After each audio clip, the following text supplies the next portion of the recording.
À la fin de cette vidéo, tu auras une machine à créer du contenu en automatique avec Notion et ChatGPT. Je sais, créer du contenu régulièrement, c'est difficile.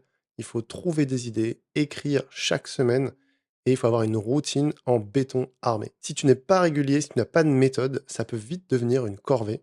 Dans cette vidéo, je vais t'expliquer étape par étape comment créer tes bases de données dans Notion, comment créer tes automatisations dans Make et comment publier tout ça automatiquement sur LinkedIn.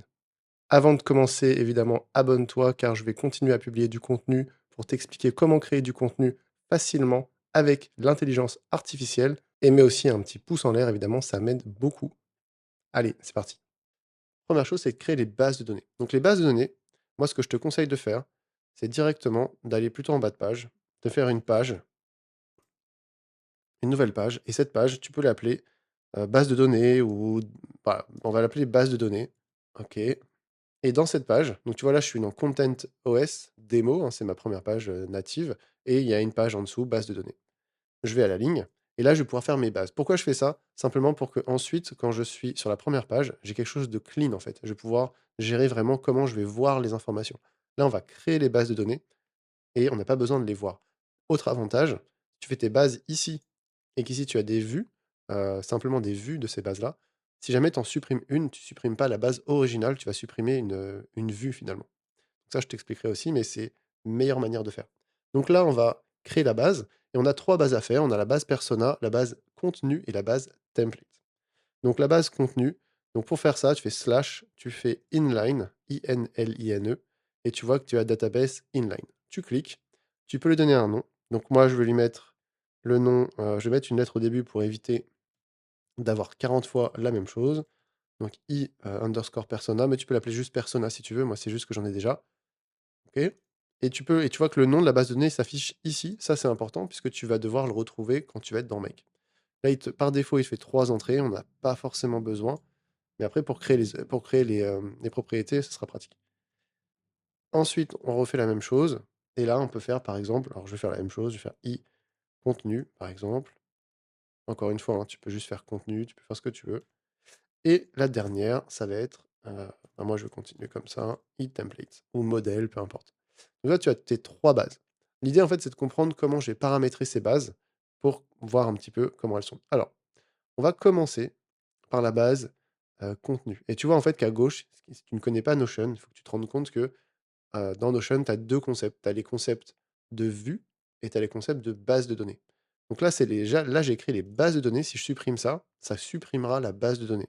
Par contre, je peux créer une vue de cette base de données, d'accord? Si je supprime cette vue, ça ne supprimera pas la base de données. Donc, par exemple, donc là, j'ai ma base de données, et je vais la paramétrer ici, mais je pourrais très bien faire une vue calendrier sur la première page ici, d'accord? C'est ce que j'ai fait là. On va voir ça petit à petit. Donc là, pourquoi je te dis ça? Parce que là, en fait, à gauche, c'est une base, à droite, c'est une base, et c'est la même base, mais avec des vues différentes, différentes manières de la voir. Donc, tu vois que c'est à l'infini. L'idée, c'est d'arriver à comprendre comment tu peux utiliser ça pour toi, pour avoir quelque chose de personnalisé, ou de refaire exactement moi ce que j'ai fait. Donc là, on va voir. Alors, j'en ai créé une ici, admin, qui en fait affiche tout. Et on va même afficher les propriétés. euh, voilà. Donc là, on a toutes les propriétés qui s'affichent de cette fameuse base. Une autre manière de voir toutes les propriétés, c'est d'ouvrir juste une carte. Donc une base, c'est un ensemble, c'est comme un Excel avec des lignes. Chaque ligne, c'est un document que tu peux ouvrir. Et là, tu l'ouvres et tu vas voir, donc tu cliques ici pour avoir toutes les propriétés. Et là, on voit toutes les propriétés de cette base. OK? Donc là, si je veux reproduire cette base, il faut juste que je reproduise ces propriétés. Alors, comment ça marche? Si tu veux faire exactement la même chose que moi, tu vas dans ta base. Donc par exemple ici, e-persona. Tu peux ouvrir, tu peux juste garder un document, tu ouvres, et tu vois que c'est exactement la même chose. Et là, tu vois que tu as une première propriété par défaut qui s'appelle tags. Donc là, tu peux clic droit, edit property, et là, tu vas choisir le type de base. Donc là, on voit à gauche que c'est un petit calendrier, c'est une date ici. Et on voit qu'à gauche, ça s'appelle publication, donc je vais l'appeler publication. Je vais mettre time format 24 heures, d'accord? Puisqu'on est en France, on compte en 24 heures. 24 heures, ça veut juste dire que ça va aller faire 22 heures, 23 heures, etc. Le 2, 11 heures, etc. Hop, et ensuite on a, modèle de poste. Donc modèle de poste, c'est du texte, hein, le petit symbole texte. On va l'appeler modèle de poste. Tac. On voit ensuite qu'on a quoi? On a un petit triangle en bas, c'est quoi? C'est select et select, c'est état. Donc je vais l'appeler exactement pareil, hein, pour qu'on ait, un copier-coller. État et tu vois ici que tu as différentes, options. Donc là, il faut juste que tu ailles dans état et là, tu vois, tu as add an option. Add an option, ajouter une option. Si tu cliques ici, tu vas pouvoir ajouter tes différentes options. Je peux déjà ajouter à corriger, puisque je l'ai déjà, je fais entrée et là, il me la met en plus de la même couleur, c'est incroyable. Là, juste pour voir ce que j'ai ici, bah, j'ai par exemple automatisé, à publier, standby, archive. Donc là, tu mets ce que tu veux, mais pour simplifier, on va mettre les mêmes que moi, automatiser, standby, hop et archive. Et je crois que il m'en manque une. Archive standby à publier. OK. Tu vois là que moi j'ai des l'ordre et et les couleurs sont différentes, donc je vais pouvoir changer ça facilement. Tu prends les 6 petits points, tu relèves et là, si tu cliques dessus, tu peux modifier et tu peux changer la couleur. Donc là, j'ai mis automatisé en vert, à publier, j'ai mis en rouge, hop, à publier, à corriger, tac, archive, c'est bon, standby. Alors, les couleurs, en fait, moi, j'ai des codes un peu couleurs comme ça. J'aime bien avoir des couleurs, vert, rouge, heu, pour comprendre tout simplement, très rapidement, heu, comment c'est et cetera. Voilà, bref, tu m'as compris. Hop et là, ici, c'est le sc_first comment. Ça, cette option-là, tu n'en as besoin que si tu veux utiliser l'outil dont je vais te parler à la fin pour automatiquement publier tes contenus sur LinkedIn. Donc là, moi, je vais faire rename, copier et c'est une propriété texte. Si tu fais ça, tu auras déjà ta base de données prête pour automatiquement aller, heu, publier sur LinkedIn. Là, on voit que à gauche, à droite, j'ai la même chose. OK et là, tu vois que à gauche, j'ai tout ma properties, je clique et ça les cache, en fait, automatiquement. À droite, j'ai pas ça, en fait. Donc tu as la possibilité, si tu veux avoir une vue qui est plus propre, de pouvoir cacher certaines options. Donc par exemple, ici, tu vois, tu vas dans donc tu vois, je clique juste là, sur les 6 petits points, Property Visibility, Always Show. OK, donc j'ai ça et ça, c'est Always Show. Donc là, je vais faire la même chose. Hop, Always Show, c'est bon. J'ai état, Always Show, c'est bon. Et là, donc, on imagine que modèle de poste, hop, ça doit être différent. On va aller voir ce que c'est. Tac, modèle de poste, c'est Always Hide. OK, bon, bah là, je vais faire Always Hide. Bim. Je vais t'expliquer un peu pourquoi j'ai fait ça. Et ça, c'est quoi? Hide when empty. Ah bah, c'est parfait, on a les deux. Alors, pourquoi j'ai fait ça? Là, en gros, l'idée, c'est que j'ai toujours envie de voir publication et état, en fait. J'ai toujours envie d'avoir ça. J'ai envie de savoir s'il y a une date de publication de mon post et j'ai envie de savoir dans quel état il est. Est-ce que je dois le corriger ou pas? Ensuite, j'ai, modèle de poste. Modèle de poste ou template, j'ai mis modèle de poste pour faire français, mais souvent je dis template. Là, ça va être les modèles de poste qu'on va venir que l'IA va venir ajouter automatiquement ici, ou va venir automatiquement ajouter si j'ai envie qu'elle les ajoute. D'ailleurs là, ça ne l'a pas fait, donc je pense que je ne l'ai pas mis. Mais si tu veux que l'IA t'indique quel modèle de poste a été utilisé pour écrire ton post, tu peux le faire. C'est facile dans Make, on verra comment faire. Par exemple, ici, je vois qu'il a écrit ce post. Là, il est bien écrit, mais je pourrais très bien me dire: «Ah, c'est bizarre, le post sonne bizarre ou il a l'air bizarre». Pourquoi? Bah, si tu veux comprendre quel modèle de poste a servi, tu peux demander à Make de mettre ce modèle de poste ici et comme ça, tu sors ton modèle de poste de sa base. Parce que là, il est allé chercher ce modèle dans une base. Là, je ne l'ai pas fait, mais on pourra le faire. Ce que je trouve ça bien, en fait, c'est que des fois, en fait, l'IA va mal interpréter un modèle. Ça ne veut pas dire que le poste est à jeter, mais si tu l'as sous les yeux, tu vas vite comprendre. Tu vas dire: «Ah oui, en fait, d'accord. La logique, c'était plutôt ça». Et en fait, c'est mieux de comprendre la logique du modèle et de changer en 2 minutes ton poste et d'avoir un poste, plutôt que de tout jeter et en fait, finalement, bah, tu as perdu un poste pour rien. C'est pour ça que j'ai mis ça là. OK, donc là, on a notre, base qui est prête, on va dire, qui est paramétrée puisqu'on a, on a les bonnes, propriétés. Donc ça et tout ça, je l'ai fait dans la mauvaise base. OK, c'est pas grave. Là, tu remarqueras une chose, c'est que depuis tout à l'heure, j'ai fait ça dans la base que j'ai appelée persona alors que c'est bien la base contenu. Donc c'est pas grave, pas de panique. On va juste mettre un S ici pour pouvoir appeler celle-ci différemment. Persona et là, on va remettre on va mettre contenu. Donc C'est pas grave si tu as fait la même erreur que moi, puisqu'évidemment je vais pas tout refaire. Il suffit de changer le nom pour pouvoir s'y retrouver. C'est bien la base contenu ici, qui a ces, propriétés. D'accord? On va pas se perdre. Là, on est bien sur la base contenu. Toutes mes, excuses, je ne suis pas concentré. Donc on va plutôt faire la vue de ce qu'il y a ici et on va essayer de comprendre ce qu'on a donc, ici. Donc là, on voit qu'on a 2 bases, d'accord? Une là et elles sont sur 2 colonnes. Donc déjà, on va faire 2 colonnes. OK? Donc je saute une ligne et tu vois que là, j'ai mes 2 trucs. En fait, j'ai 2 colonnes, c'est simple, tu dragues, tu et ça fait ça, tu vois? En fait, j'ai pris ça, je suis allé chercher le bout, tu vois, là, je suis en dessous, mais je peux aller chercher le bout ici et ça va faire une deuxième colonne.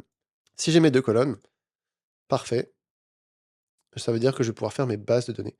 Donc pour faire mes bases, comment je vais faire? Je vais faire slash, très facile et ensuite pour aller chercher une base, c'est en fait, c'est une base qui est reliée, qui est liée finalement. On dit que moi, je dis que c'est une vue, mais c'est une base qui est liée.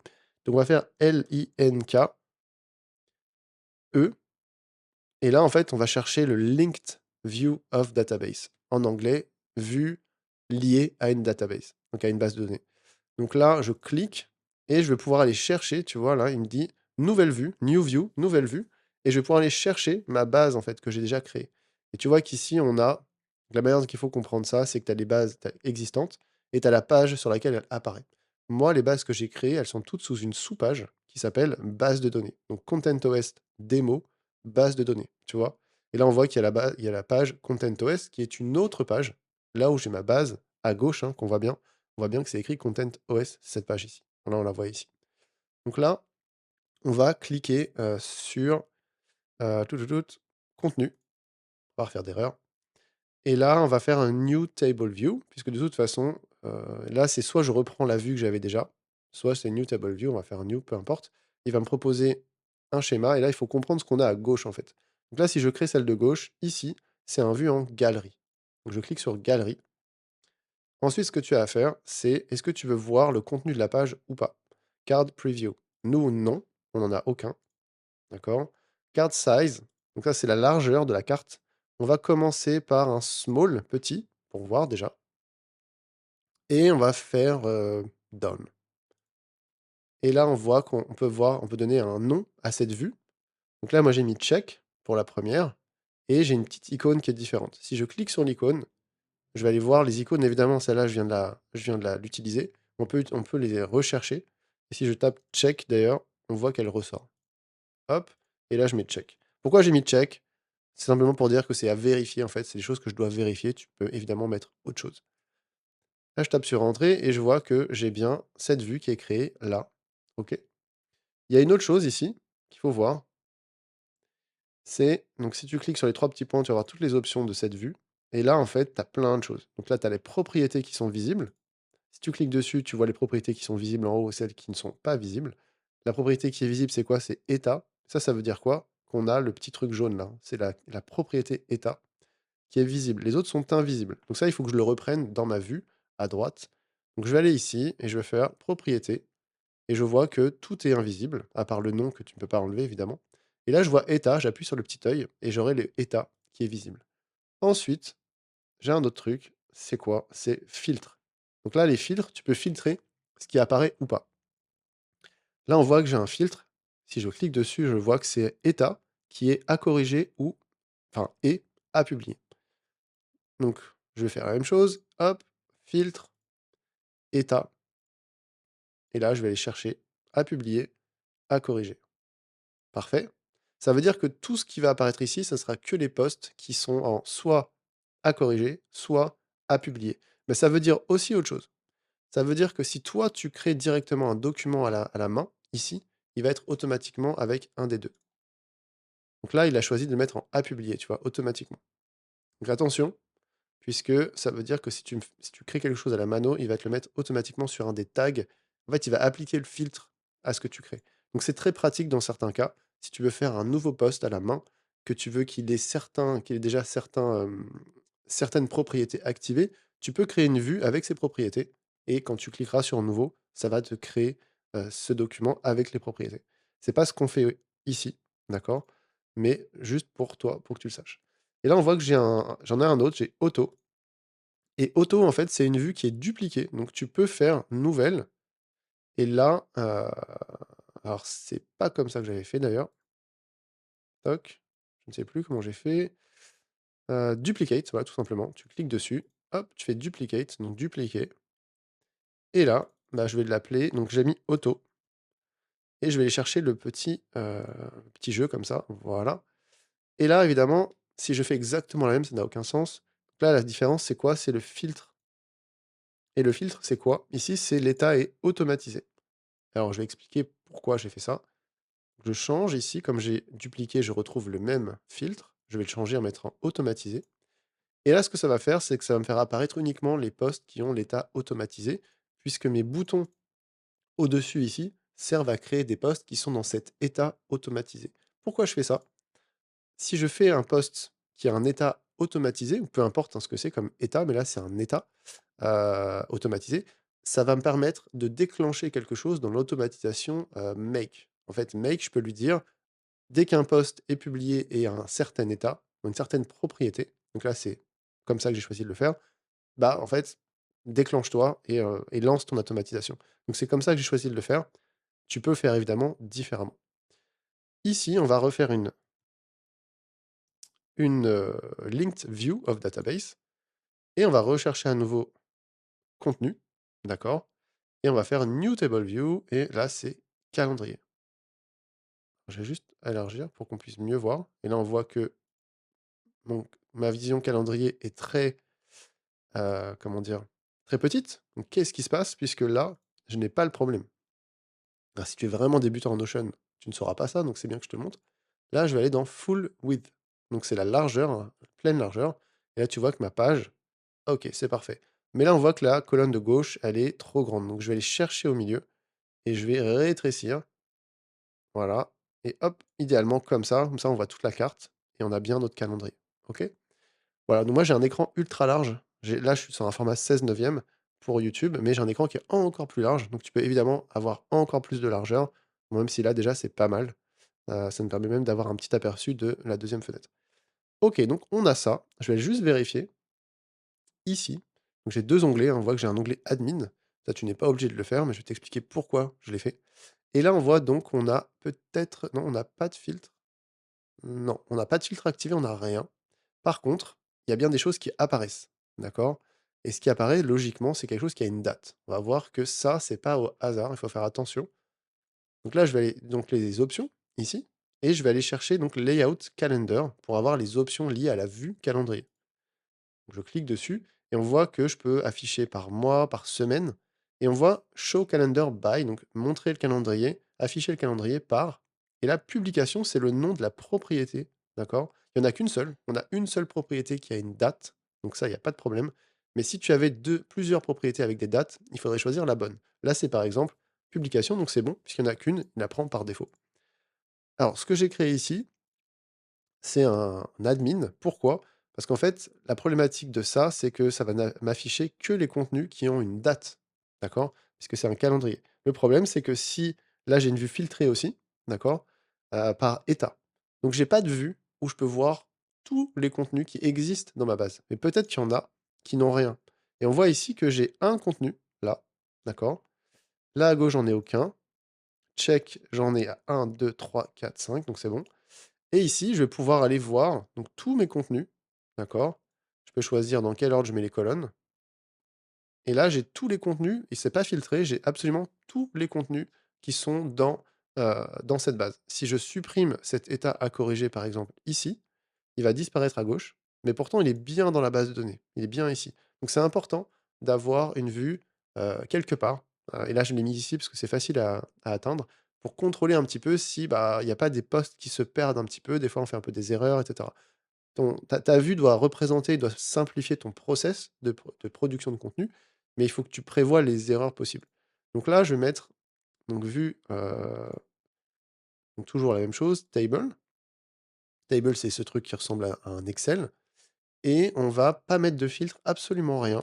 Je vais l'appeler admin. L'idée, c'est vraiment d'avoir quelque chose qui n'est pas filtré et je vais mettre cette petite, clé à molette parce que voilà, je trouve que ça reflète bien.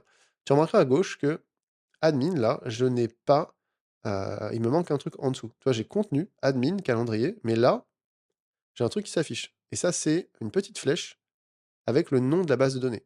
Ça, en fait, c'est le nom de la base de données. Ça va m'intéresser de le laisser pour l'instant, même si c'est pas très design, c'est pas très beau, parce qu'en fait, j'ai besoin de me rappeler le nom et de copier-coller le nom de mes bases de données quand je vais faire mon automatisation sur Make. Donc c'est bien que je l'ai ici. Et si je clique là, je vais aller sur la base de données. Hop, et ça, c'est vraiment la page base de données. Donc tu vois qu'ici, ce qu'il faut comprendre, c'est que j'ai ma page de départ, hein, ici, avec mes bases, hein, c'est la page que tu vas utiliser pour gérer ton contenu.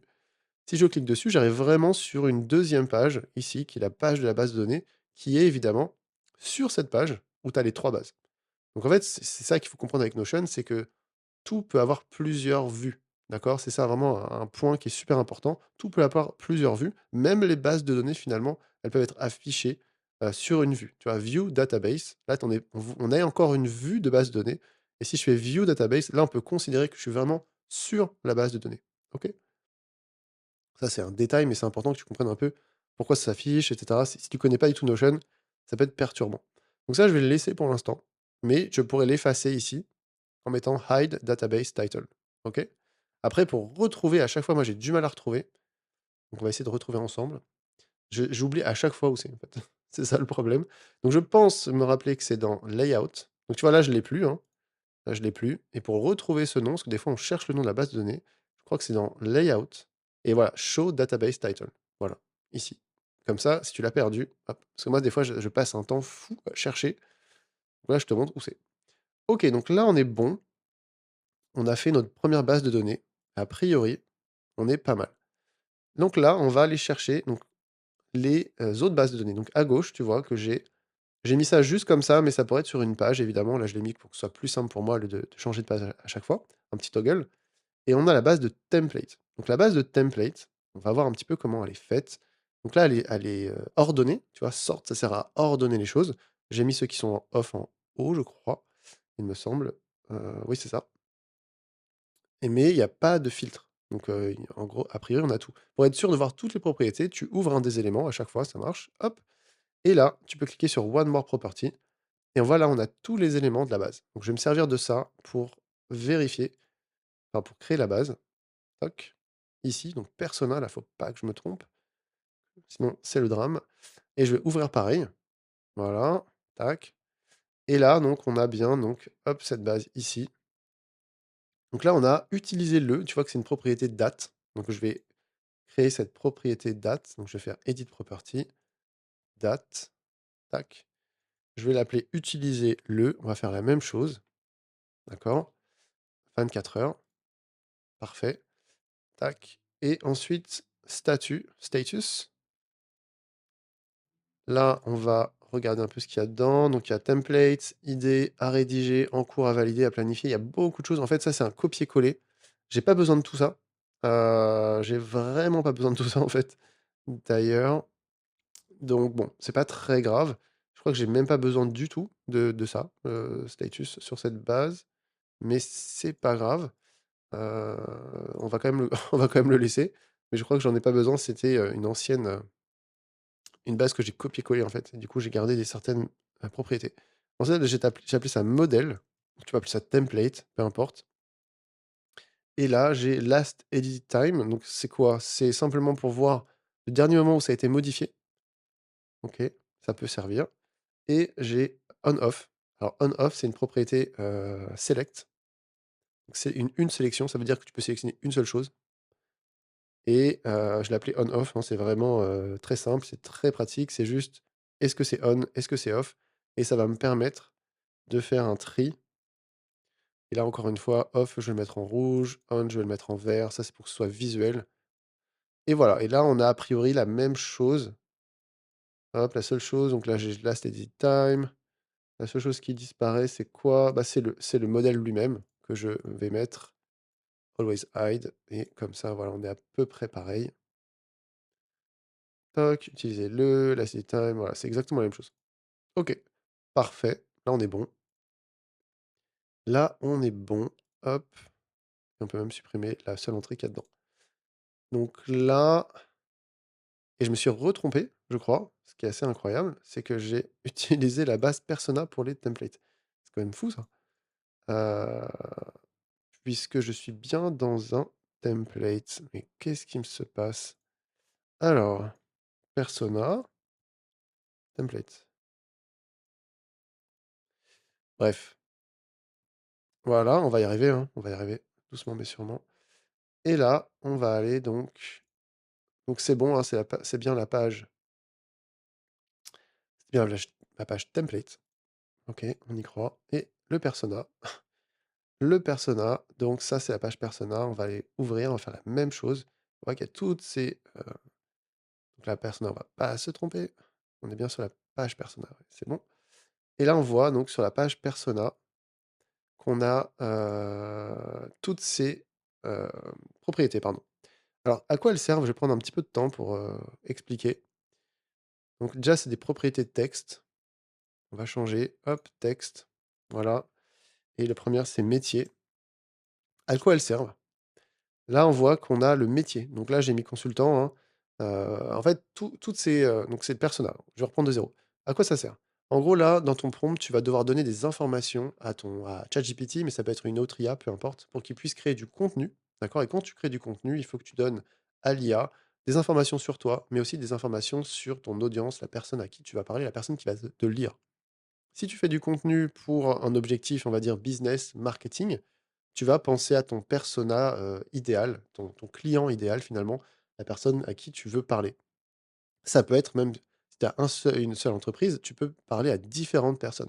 Donc là, c'est intéressant pour simplifier finalement le travail de l'IA, de créer plusieurs personas. Donc tu vas par exemple pouvoir créer un persona de ton client idéal, un persona, peut-être si tu es sur LinkedIn, de professionnel de ton industrie, de ton secteur d'activité, d'accord? Donc ça va être peut-être là différent.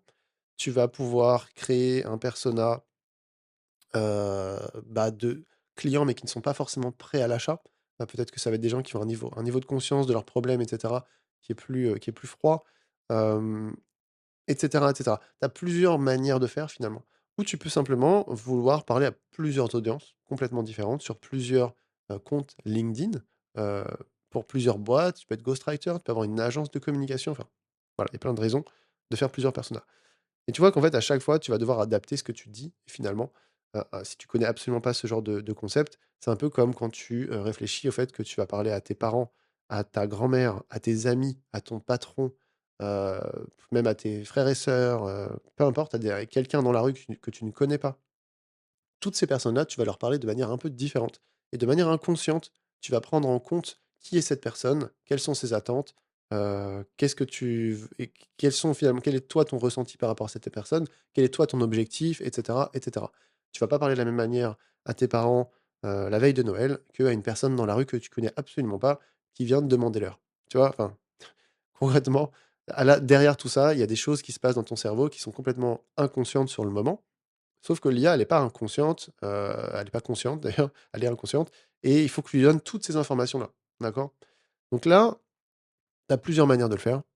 Heu, c'est une manière assez abrégée, tu peux en avoir beaucoup d'autres, où là, par exemple, c'est voilà, quel est le métier?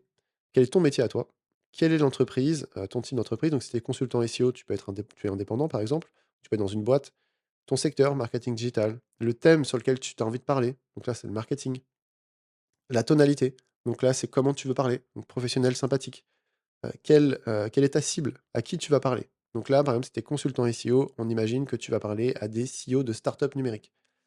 Le problème de ta cible, bah, là, il est décrit ici, d'accord? Dans une vidéo précédente, je montre comment tu peux écrire ce genre de description de manière un peu plus étayée, un peu plus poussée. Tu peux simplement mettre une petite phrase et avec un prompt, ChatGPT, lui, peut te rendre ça beaucoup plus long, beaucoup plus détaillé, beaucoup plus intéressant et cetera. Je me suis arrêté là-dessus, mais tu peux en mettre beaucoup plus, hein. Tu peux mettre il faut juste faire attention à la longueur de ton prompt. Donc voilà toutes les informations. Ensuite, il y a le statut, d'accord? Le statut, il est en actif. Pourquoi? C'est ce que j'expliquais, là, c'est simplement pour pouvoir gérer plusieurs personas dans ta base. Ici, on voit qu'il y a je vais agrandir ça, hop. Ici, on voit qu'il y a, consultant SEO. Ah, mais on pourrait, comme je disais, on pourrait avoir plusieurs audiences. Donc là, ça permet de dire: «Bah, voilà, moi, j'ai envie d'utiliser celui-ci» et d'automatiser, hein, finalement, ton contenu, dans Make. En disant: «Voilà, c'est celui-là». Et ensuite, j'ai rajouté signature post, où là, tu peux mettre la signature telle qu'elle va apparaître dans tes contenus et ça va être repris par Make et ça va le mettre automatiquement à la fin de ton post. on voit par exemple que tous les contenus, là, hop, à la fin, il y a abonne-toi, like, commente, etc., etc. On voit qu'ici, c'est la même chose, ici, c'est la même chose, ici, c'est la même chose. Voilà, il vient chercher à chaque fois la même signature et il va l'adapter. Donc ça, évidemment, là, souvent, on utilise tout le temps la même signature, mais tu pourrais imaginer une signature, enfin là, non, j'ai une bêtise. Là, ta signature, elle est adaptée à ton persona, c'est l'avantage, c'est pour ça que je l'ai mis ici. Là, tu vois, c'est la signature que tu mets pour, le persona consultant SEO. Mais si tu as un autre persona, tu peux choisir de mettre la même, évidemment, puis ça sera une autre fiche, ou tu peux l'adapter, tu peux mettre autre chose, et cetera, et cetera. Donc tu vois, ça crée quelque chose que tu peux, adapter et il y a une granularité finalement intéressante, où tu peux aller plus dans le détail sur: «OK, bah, cette cible, je vais signer de cette manière-là». On pourrait imaginer que tu crées différents personas avec différentes signatures, et cetera, et cetera. Il y a plein de manières d'utiliser ça. Là, je vais pas tout recréer, parce que sinon la vidéo serait vraiment très longue, mais je pense que tu as compris comment on fait, parce que je t'ai déjà montré. Et donc j'ai fait donc template, persona. Là, on a fait nos 3 bases de données. La manière de faire ensuite, donc c'est a priori, tu n'as besoin que de cette vue pour pouvoir gérer. Et tu vois, tes bases de données, elles sont ici. Tu peux changer l'icône si tu veux et mettre un petit engrenage, ou autre chose d'ailleurs. En fait, je crois, bon, peu importe, mais tu peux changer voilà, ton petit truc, ta petite icône. Et là, en fait, ici, l'idée, ce qui nous manque, hein, c'est les boutons. Puisque là, en fait, les boutons et l'automatisation, évidemment. Les boutons, on va voir comment ils sont faits. Donc c'est très simple. Donc là, hop, je vais fermer ça. Donc là, on a les boutons et on va voir, sur cette nouvelle page, comment on va les faire. Donc tu vois, quand je vais sur un bouton, j'ai le petit engrenage ici, pareil ici. Donc ça, c'est pour le changer. D'accord? On va voir déjà comment le créer. Donc je me mets ici, je fais slash, comme d'habitude, et je tape button. Et là, je vois Advanced Blocks Button. Hop, et il m'affiche ça. Tu vois qu'à la fin, la forme finale, ça va être ça. Donc ça, c'est super bien. Donc à gauche, je vais faire Edit, et on va voir comment il est fait. Tu vois, créer un bouton, donc créer un post automatiquement. Donc ça, c'est le nom qui va apparaître sur le bouton. Donc je vais le changer aussi. Hop. Et j'ai mis une petite icône pour comprendre un petit peu ce que c'est. Donc là, j'ai mis un petit truc de jeu vert. Ça peut être n'importe quoi. Là, c'est, voilà, quand tu cliques le bouton, et tu vois, il met Do This. Donc en fait, quand je vais cliquer le bouton, ça va faire cette action-là. Et tu peux en mettre plusieurs. Donc à gauche, j'ai simplement mis, voilà, on va ajouter une page. Donc tu vois, il y a différentes choses, insérer des blocs, et cetera. Moi, c'est ajouter une page à une base de données. Donc tu vas choisir ta base de données. Là, moi, c'est la base de données contenu, d'accord? Hop. Et ensuite, on peut choisir de mettre un nom ou pas. Moi, c'est l'automatisation qui va mettre un nom, donc je ne vais pas mettre un nom, sinon ce sera toujours le même nom. C'est pas ça que je veux. Je veux qu'il soit adapté au contenu pour qu'ensuite, après, dans ma base, j'ai différents, tu vois, à gauche, on voit ici, différents contenus avec différents noms. C'est pas grave si c'est, pas, bien écrit entre guillemets, mais on comprend tout de suite le début du post et je te montrerai dans Make comment faire ça.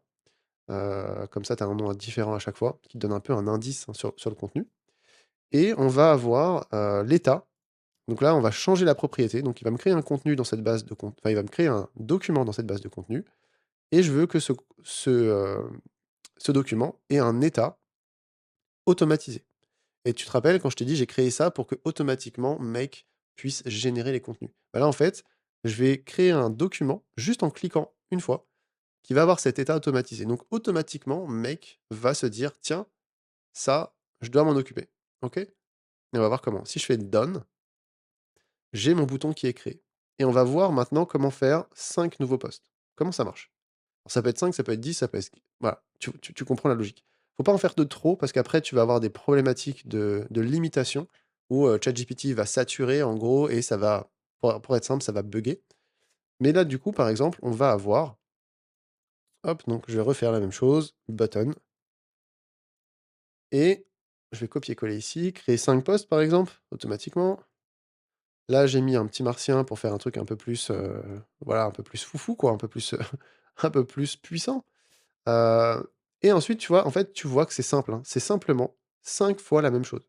C'est tout simple. Donc je fais 1re chose, ajouter une page dans la base contenu et l'état va être automatisé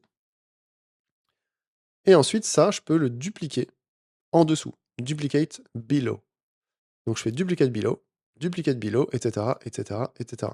Tu vois, là, j'en ai 3, 4, 5. Et voilà. Et normalement, j'ai rien oublié. Ouais, non, ça, c'est bon. Ça, c'est bon. Ça, c'est bon. Ouais. Et là, donc, tu fais done. Et voilà. Et c'est bon. Et en fait, il va suivre les étapes, donc il va créer les contenus automatiquement. Donc voilà. Parfait. On est parfait. Hem, donc là, on est bon sur la création Notion. Normalement, on a tout couvert. Je regarde juste mon petite note, puisque là, non, j'ai pas trop regardé, mais on a créé les bases de données. OK. On a paramétré les bases de données avec les propriétés, oui. On a créé les boutons de création. Et maintenant, en fait, on va avoir comme travail d'associer Notion et Make. D'accord? Puisque là, on a tout sur Notion, tout est prêt. Maintenant, il va falloir qu'on associe les deux. Et par exemple, tu vois, sur ma page ici, hop, si je vais en haut à droite, 3 petits points. Et là, en fait, tu vois, j'ai les connexions. Et en connexion, j'ai Make. OK? Donc là, en fait, il faut que tu fasses la même chose. Tu vas ici et il faut que tu fasses des connexions. Donc il faut que tu ailles connecter. Alors, je vais pas avoir le temps de tout montrer dans cette vidéo, mais il va falloir que tu regardes comment connecter Notion à Make. Alors, si je regarde comment connecter Notion à Make, Make Notion intégration, tu vois, connect your apps. Et en fait, tu vas pouvoir le faire assez facilement, hein. Tu as des aides. Donc là, tu as, Make qui t'explique comment faire, tu as Notion qui t'explique comment faire. Enfin voilà, tu peux trouver assez facilement comment faire ça sans trop de problèmes. Donc là, on va prendre le. Donc on imagine que tu as connecté les deux, d'accord? Et une fois que tu as connecté les deux, je me demande si c'était ici directement. Ouais, là on voit qu'on a les connexions ici. Donc dans Make, tu vas avoir Connections et tu vas avoir les différentes connexions à tes différents outils. Et tu vas pouvoir connecter tes comptes. Et ensuite, une fois que tu as fait ça, tu vas faire tes scénarios. Donc scénario, tu vois, moi j'en ai pas mal. Scénario, hop, et tu vas créer un nouveau scénario. Donc moi je te conseille de fonctionner avec des dossiers pour rester organisé. Quand tu crées un scénario par défaut, souvent il va être dans non catégorisé, uncategorized. Mais je te conseille de le mettre directement dans un dossier pour pouvoir t'y retrouver, sinon c'est le bordel très vite. Donc là, LinkedIn, là j'en ai 3 dans LinkedIn, et on retrouve le Content OS. Il suffit que tu cliques sur Create a New Scenario, et tu vois, tu vas te retrouver ici. Ensuite, tu cliques sur plus, et là, il y a d'ailleurs, c'est déjà affiché, hein, c'est affiché ici. Et là, il suffit juste de cliquer sur l'application que tu veux trouver. Donc, je vais par exemple faire Notion. Là, j'ai Notion qui apparaît, donc je clique dessus. Et là, j'ai toutes les options sur Notion, en fait, sur mon module. Et je vais te montrer directement dans celle qui est déjà créée. On va juste me montrer là. Si je clique sur Watch Database, voilà, j'ai ça qui apparaît. D'accord? Et je vais te montrer après comment faire dans celle qui est déjà faite. Ce sera beaucoup plus simple que de tout refaire de zéro. Donc là, on est sur cette base de données. D'accord? Et hop, la manière dont ça fonctionne. Donc pense bien à mettre un nom en haut à gauche. C'est tout bête, hein, ici. Et là, la manière dont ça fonctionne, c'est que tu as des modules. Chaque module va avoir une fonction particulière, va automatiser une petite partie de ton processus. Notre processus, c'est quoi? C'est je clique sur un bouton, ça envoie des informations à l'IA, on a vu, hein, ça envoie un template de poste. Il y aura un prompt qui sera dans ce module ici, OpenAI, d'accord? Et tout ça va revenir dans Notion, et il y a un post qui va être créé, etc. etc. Il y a plusieurs petites étapes, hein. On a vu ça au début sur Whimsical, ou sur mon petit schéma, hein, voilà, on va créer un poste et ensuite il va falloir mettre des petites choses à jour dans nos bases de données pour que ça puisse vraiment être bien automatisé. Donc on va détailler tout ça. Donc premier module, c'est le module Notion Watch Database Items. Donc là, tu vois, si je refais Add Module, hop, toi tu auras la même chose. Tu vas chercher Notion et ensuite tu as le Watch Database Items qui est bien ici, hein. OK? Si tu fais ça par erreur, tu fais clic droit dessus, tu peux faire Delete. Watch Database Items. Là, tu auras normalement quelque chose de vierge, donc tu vas pouvoir faire search. La manière dont tu vas faire ça, je vais te montrer comment je fais.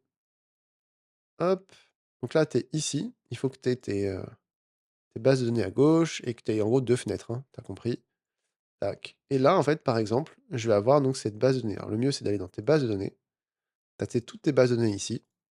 Et là, tu vas être dans Notion et tu vas faire Add module. Hop, Notion, Watch Database Item. Et là, on va se retrouver ici. Ta database item qui est vide, tu vas cliquer sur. Alors, tu vas d'abord aller dans ta base et tu vas chercher. Et la première base, c'est une base contenu. Donc, je vais chercher le nom de la base ici. Je double-clique pour avoir la sélection. Je colle, CTRL-C ou Command-C. Ici, je vais faire Search.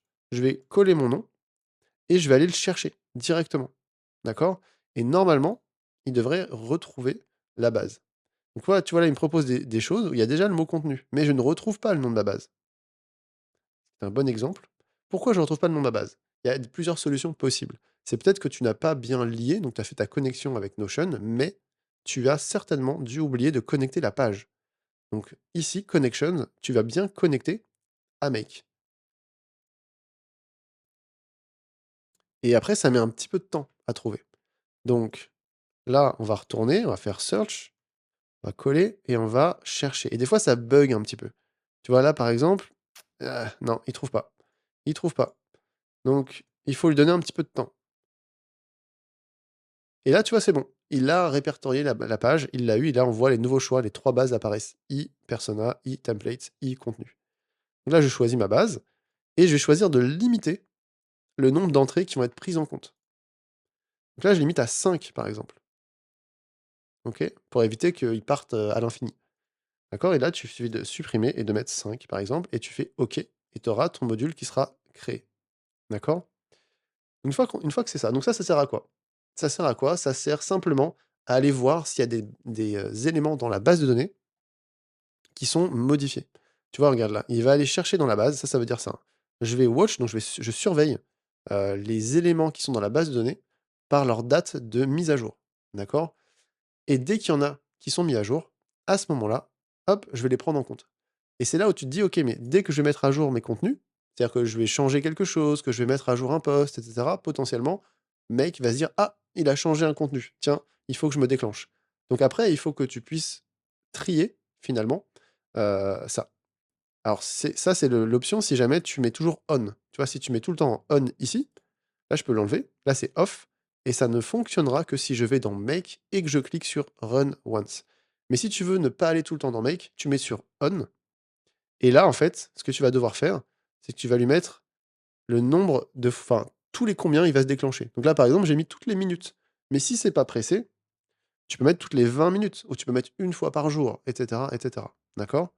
Pour que ça puisse se déclencher. Ça, c'est différents moyens de déclencher. Mais tu auras toujours le même problème. Mais ça se déclenche toutes les heures, tous les jours, peu importe. C'est qu'il va aller chercher tous les contenus qui vont se mettre à jour. Donc là, alors je ne veux pas te passer, il y a plein de méthodes différentes pour aller chercher les contenus, et cetera. L'avantage de celle-ci, c'est que c'est automatique, en fait. C'est dès que tu vas mettre quelque chose dans Notion, tu as pas besoin d'aller dans Make, ça va le déclencher automatiquement. C'est pour ça que j'ai choisi cette option-là. Et du coup, après, il faut les trier. Comment on va faire? Là, on va faire un petit filtre pour ne laisser passer que les contenus qui nous intéressent. Et donc le filtre, c'est quoi? Donc pour faire un filtre, c'est simple, tu vois, tu as une petite clé. Là, tu cliques dessus, tu vois, Setup a filter. Quand tu cliques dessus, tu as ça qui apparaît. Moi, là, je l'ai déjà fait. Donc, j'ai mis générer avec IA. Et c'est le petit texte qui va apparaître dessus. C'est un pense-bête, en fait. C'est pour toi te dire, ah oui, tiens, c'est vrai que ça fait ça. Et je vais aller chercher la propriété de mon module. Donc là, en fait, si tu cliques dessus, il va aller t'afficher tout ce qu'il a déjà en information. D'accord? Sache une chose. Ici, moi, j'ai des petits éléments en gris hein, qui sont affichés pour chaque catégorie. Ça, c'est parce que je l'ai déjà run, j'ai déjà lancé une fois. Si tu ne le lances pas du tout, tu n'auras rien en fait. Tu auras juste les cases noires, mais tu n'auras pas de texte ici. Donc fais un premier lancement et tu auras le fameux texte qui apparaît si ça t'aide à choisir. Là, en fait, ce qu'on veut, nous, c'est quoi? C'est que la propriété qu'on a créée, qui est la propriété état, on veut que cette propriété soit sur automatisé. Tu vois, c'est là où ça a tout un sens de créer cette propriété pour pouvoir ensuite filtrer finalement dans Make ce qui va être pris en compte. Donc là, j'ai mis automatisé, j'ai vraiment copié-collé et c'est tout. Condition, la propriété, donc j'ai choisi text operator, equal to, égale à, automatisé. Et ça fait en sorte qu'il va laisser passer que ces contenus qui sont automatisés. Ensuite, donc là, le persona. Donc là, je vais search object, d'accord? C'est le module search object, ok? Et tu vas voir ça. On va refaire la même chose, tu vas aller dans search, et là, tu vas mettre le nom de ta base de données persona, d'accord? C'est exactement la même manière de faire. Ensuite, tu vas, choisir donc le statut qui est actif. Donc le statut select text equals actif, d'accord? Et ça va aller valider que c'est uniquement l'entrée qui a ce statut actif dans ta base persona. Et tu vas le limiter à un, puisque tu veux écrire pour un persona à chaque fois, sinon il va t'écrire les mêmes. Tu peux écrire pour plusieurs personnes en même temps si tu veux, mais là l'idée c'est d'écrire pour une seule audience à chaque fois. Une fois qu'on a ça, on a le module templates. Templates on. Donc là c'est pareil, tu vas aller chercher, et tu vas aller chercher ta base template. Donc Data Cyber ID, search, tu vas mettre le nom de ta base template, et tu vas avoir ça qui s'affiche. Tu vas mettre filter on off select text equals on, d'accord? Ça, c'est la propriété on-off, d'accord? Propriété select on-off. Text equals on, et pareil, tu vas mettre 1 ici, OK? Et là, tu vas filtrer tout ce qui est simplement on. Donc tous ceux qui ont la propriété on, tu vas filtrer ici, juste pour être sûr que ça passe et que les autres ne passent pas. Ensuite, tu vas avoir ton module OpenAI. Donc le module OpenAI, il est pas très très compliqué, mais il y a pas mal de choses. Il y a quelques petites choses à faire. Le module OpenAI, ça veut dire aussi que tu vas devoir aller sur OpenAI et avoir ta clé, API. Donc OpenAI, tu vas sur plateforme.openai.com et là, tu vas avoir donc tu te connectes. Moi, je me connecte avec Google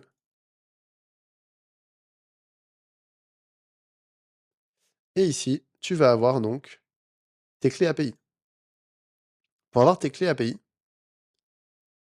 tu vas devoir mettre un moyen de paiement. Donc tu vas aller dans Settings et là, tu as Billing et dans Billing, tu vas avoir,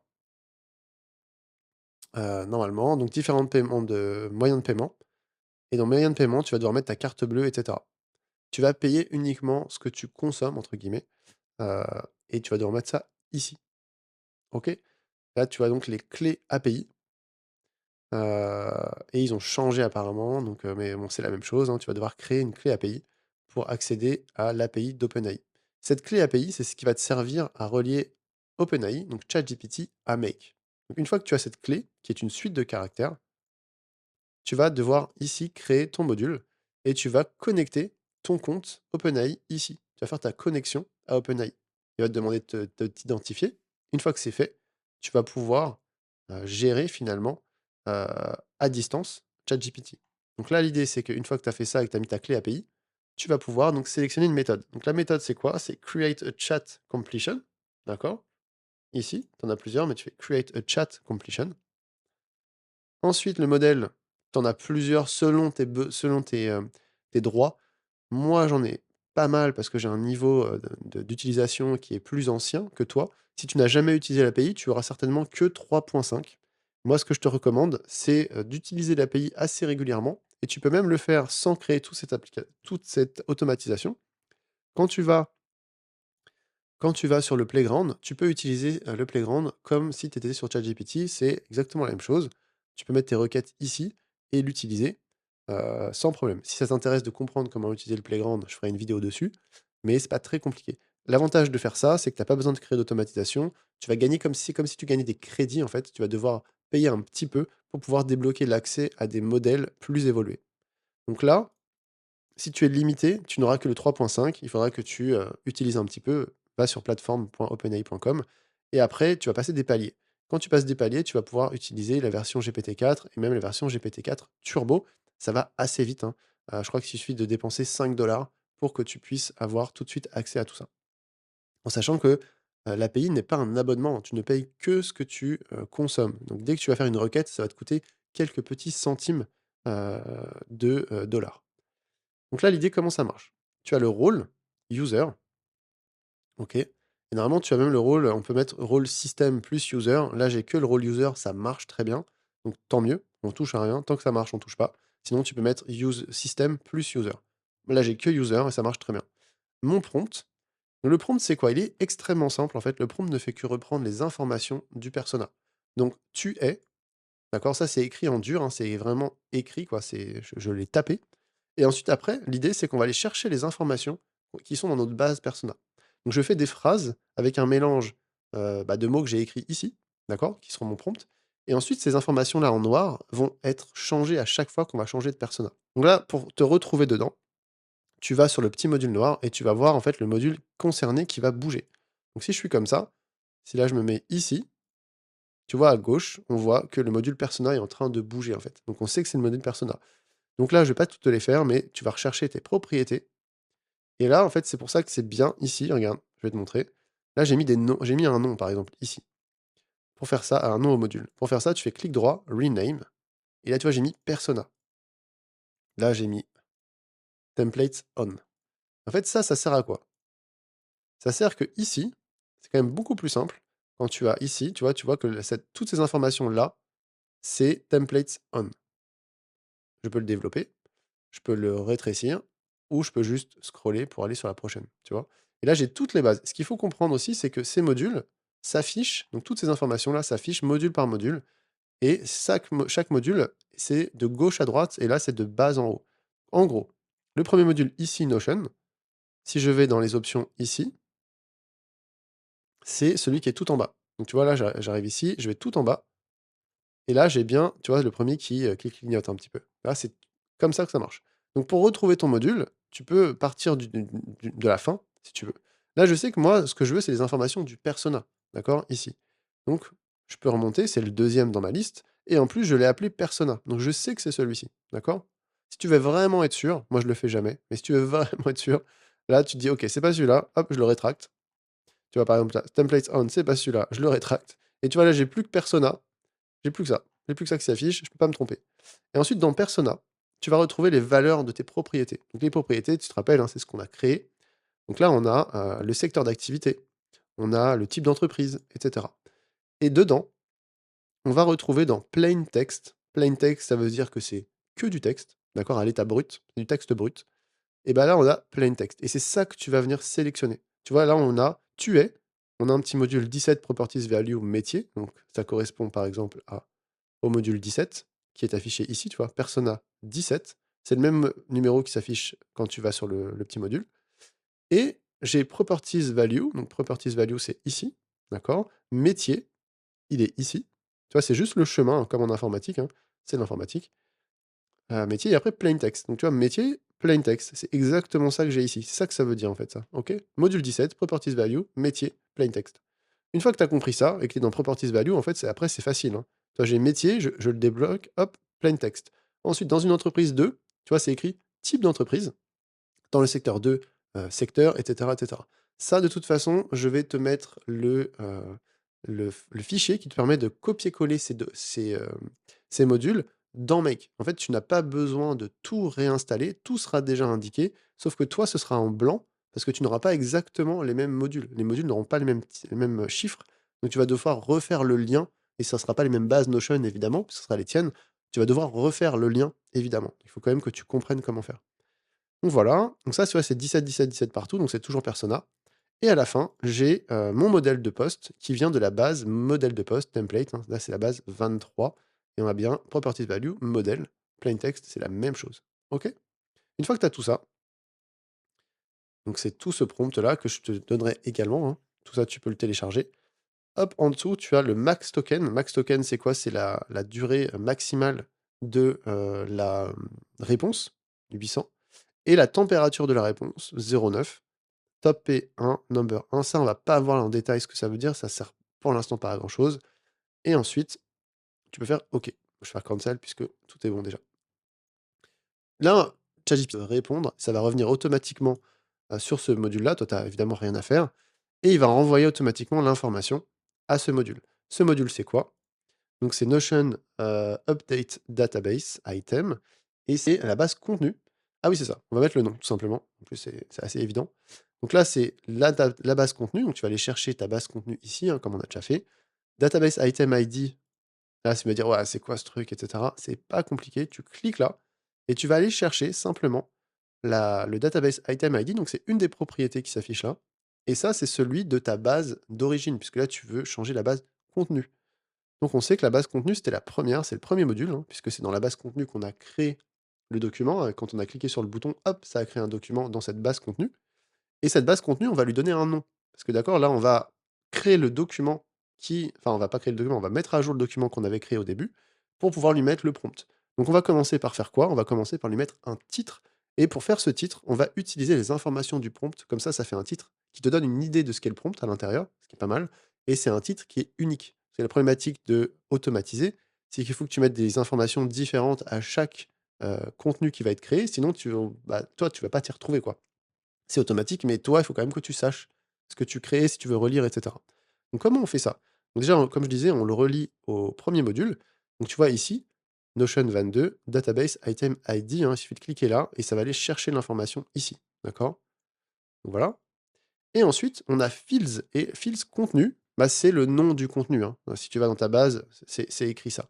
Donc là, où ça va être écrit name d'ailleurs, ouais, ça c'est important puisque c'est écrit contenu ici, mais moi je l'ai changé le nom. Donc attention. Moi, j'ai changé le nom. Tu vois, ici, là, c'est name par défaut, AA name, OK. Sauf que moi, j'ai changé le nom sur ma base, dans mon automatisation. Donc attention, ici, tu vois, je l'ai appelé contenu. Donc attention, ça, je ne l'ai pas dit tout à l'heure, qu'on n'ait pas de problème. Là, moi, c'est contenu, toi, ça sera name par défaut. Donc attention que je ne te perde pas. Sinon tu vas dire: «C'est écrit où contenu?» Donc toi, ça va être écrit name, d'accord? Si tu ne l'as pas changé évidemment. Si tu l'as choisi de mettre, je sais pas, post LinkedIn ou nom de post ou peu importe, ça sera évidemment ça, d'accord? Donc ça correspond à ça. Là, l'idée c'est quoi? C'est on va utiliser, une petite astuce pour pouvoir prendre le début du prompt, d'accord? Donc on va aller cliquer ici, on va chercher ici donc le A, des fonctions particulières de make, substring et substring, là, il t'explique ce que c'est. Substring, ça te permet en fait d'indiquer à make, tu vas aller chercher, les X premiers caractères de tel, élément. Donc là, on va cliquer sur substring, d'accord, ici et ensuite on va pouvoir ajouter, le message ici. Donc je vais le refaire. Voilà, maintenant qu'on n'a rien, on va aller dans donc le A ici, hein, par défaut, tu seras ici. Voilà, je refais comme toi, hop, là, donc tu vas aller dans A. Tu cherches substring, tu cliques sur substring, tu vois, il t'explique que tu vas mettre un texte dans la première case et ensuite tu vas mettre, heu, comment dire? La place des caractères que tu veux garder. Donc par exemple, dans hello, tu vas prendre de 0 à 3, ça fait HEL. De 1 à 3, ça fait EL. D'accord? On va refaire la même chose. Sauf que nous, évidemment, on va prendre le prompt. Donc on va cliquer ici, au début, d'accord? Comme pour faire hello. Sauf que nous, à la place d'hello, on va prendre le résultat du prompt. Enfin, oui, le résultat du prompt, c'est la réponse de ChatGPT. La réponse, elle est dans choices, message. Là, tu vois content. On voit, hein, c'est le début de la réponse. Optimiser votre SEO, machin. Donc je clique là. Tu vois, ça le met dedans. Et là, donc, je vais devoir refaire comme lui, hein, 0 à 3. Donc moi, je veux que ça commence au début. Donc je vais mettre 0. Et je veux, par exemple, les 30 premiers caractères de cette réponse. Comme ça va me faire un truc un peu aléatoire. Enfin, pas aléatoire, hein, ça va me prendre le début à chaque fois. Et tu vois, là, on voit que ça fait exactement ça. Si je prends ce contenu ici, pourquoi certains SEO réussissent? Et là, on voit pourquoi certains réussissent en SEO alors qu'ils, etc. Tu vois, c'est le début, c'est les premiers caractères. Ça te permet d'avoir un peu une idée et simplement d'avoir un titre, hein, pour ce document. C'est vraiment que pour ça. Donc voilà, hop, et on va continuer donc. Tac, donc on a ça et on va faire une autre chose.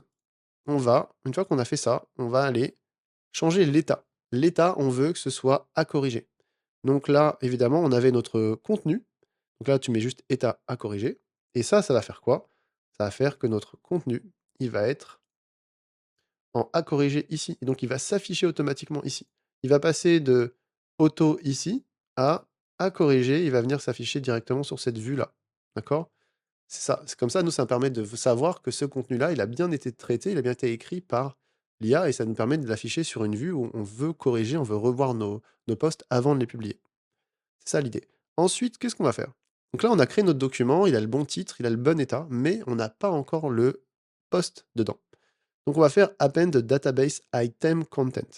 Et il faut que tu comprennes un truc tout simple sur Notion pour comprendre la différence entre ces deux modules. Tu as update a database item et tu as append a database item content. Et c'est ça la grosse différence à comprendre. Tu as database item et database item content. Alors, qu'est-ce qu'il faut comprendre? Item, c'est une chose, c'est un élément, hein. Donc on va dire un élément de la base de données, d'accord? Database item content. Et le contenu de cet élément, database item content. Et la différence, c'est quoi? C'est que par exemple, ici, tu vas avoir, des database items, OK? Chaque ligne, c'est un database item. Mais si tu cliques dedans, le contenu, c'est la page, en fait. C'est comme si tu avais une page et ça, c'est le contenu. OK? C'est 2 choses différentes, c'est du coup 2 modules différents dans Make. C'est super important de comprendre la distinction entre les 2. Sinon tu comprendras jamais et tu vas dire: «Mais je comprends pas, c'est quoi la différence, en fait? Je comprends pas». C'est ça la différence. Parce que surtout qu'après derrière, on a à nouveau un update database item. Donc il faut vraiment que tu comprennes. Si tu veux changer si tu veux changer les propriétés, donc tout ce qu'il y a au-dessus ici, c'est, update database item. Si tu veux changer tout ce qu'il y a ici, c'est update database item content. OK? Voilà. Et donc là, on va donc créer un append database item content. Et là, évidemment, tu vois, les options sont différentes. Évidemment, on va le lier pareil, hein, database item ID. Là, tu connais, on a déjà fait. On va chercher le même à chaque fois. Et là, on va ajouter des choses. Donc, comment on va faire? Donc là, c'est déjà fait, donc je vais te montrer comment faire. Ce sera plus simple, puisqu'on a déjà des choses. Donc là, est-ce que je peux le faire? Je peux peut-être pas le faire comme ça. Add module. Ah, je vais le faire je vais le faire à la suite. Hop, Notion, append database item content. Tu vois? Hop, là, on va rechercher notre base, database item ID et ensuite, tac, on va avoir, et d'ailleurs, on va aller chercher le 22 pour être bien. Ça, c'était notre premier, voilà. Et là, tu vois, tu as ça. Comment on fait? Donc là, c'est le contenu, hein. On va faire add item et on a le premier item. Le premier item, c'est quoi? C'est un paragraphe, d'accord? Donc c'est le type de texte. Là, tu retrouves les options de type de texte que tu as dans Notion, hein, tout simplement, parce qu'on va créer du contenu dans Notion.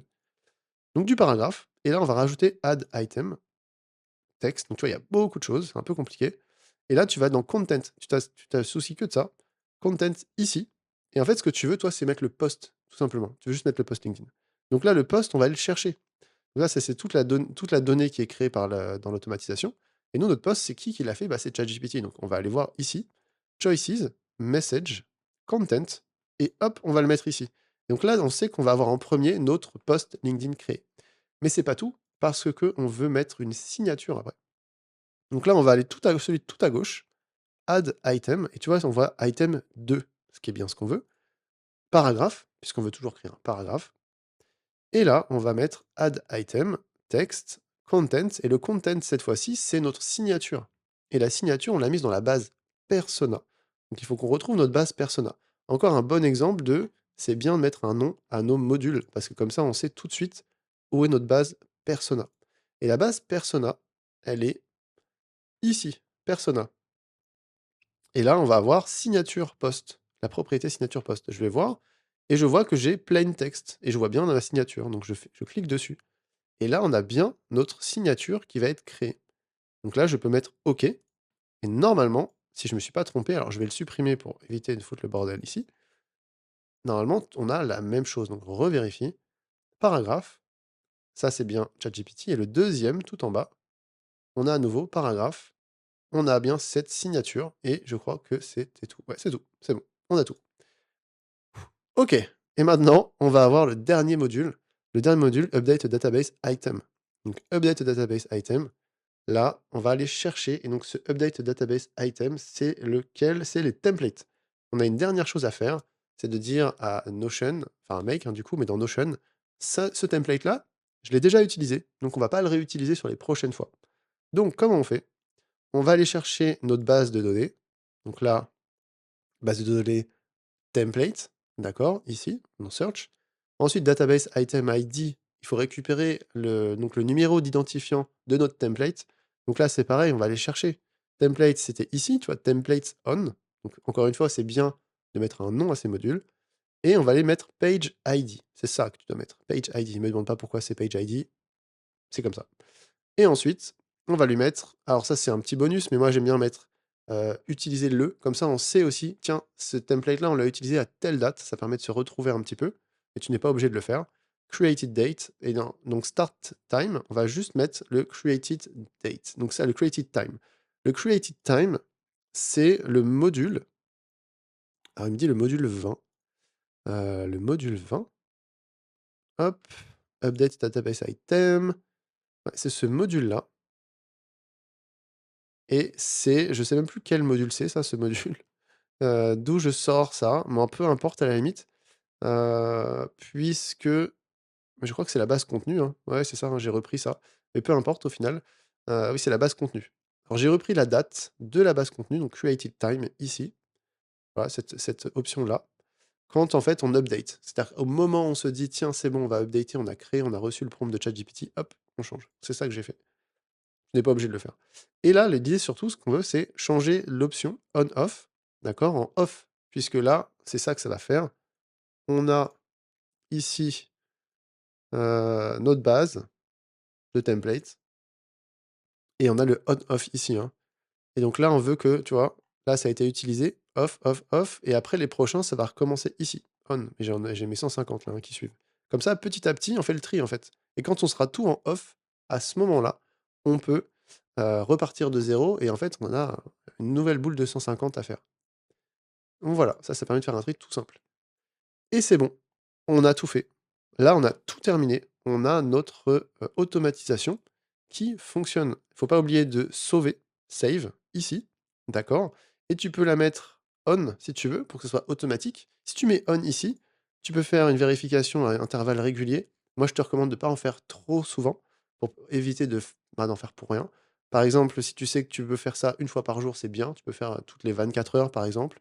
Je sais pas si tu peux faire toutes les ouais, tu peux faire every day, tous les jours, certains jours de la semaine, des jours du mois.